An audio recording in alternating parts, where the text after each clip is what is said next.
I wanted to get this video going, and this is going to end up being an unboxing.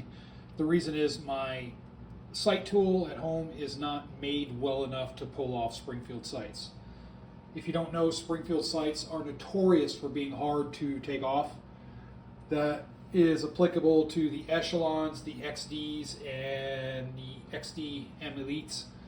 I don't know about the Hellcats, but they're just extremely hard to take off, and there's a lot of sight pushers out there. I have just a cheap one that I got off Amazon. That one just, that thing is bending, and the sight isn't even moving. So I have to get a better quality pusher, or I have to go and take this to a gunsmith.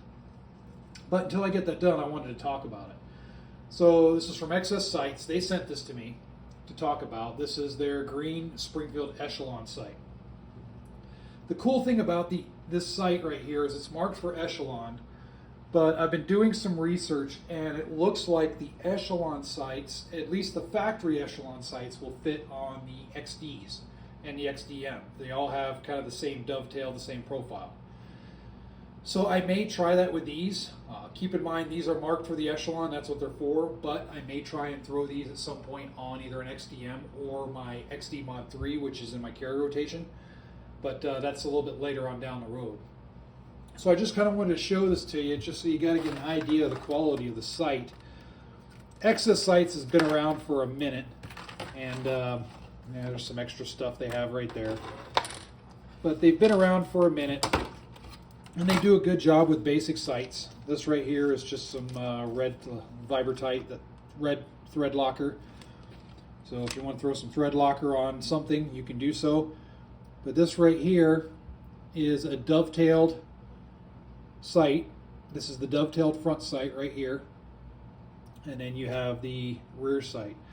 Basically, all this is just a sight setup where you're just going to have 3 dots for night sights, and then you have the additional high-vis green, so that way you get a little bit more contrast, just like in the picture here.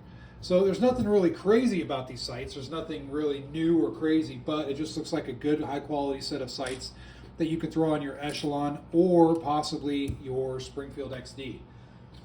The quality looks good. Excess Sights, I haven't had an issue with them. I've owned multiple Excess Sights over the years, and they're pretty good for what they are. I put them right on in line with like the Trigicons. The Trigicon HDs I like a little bit better, but the Excess Sights, I kind of put them right there in the same ballpark. So if you're not a big Trigicon HD fan, then Excess Sights might be the way to go. Anyway, comment section below what you think of the Excess Sight brand, and if you run them, if you do, comment if you've had any good or bad experience from them.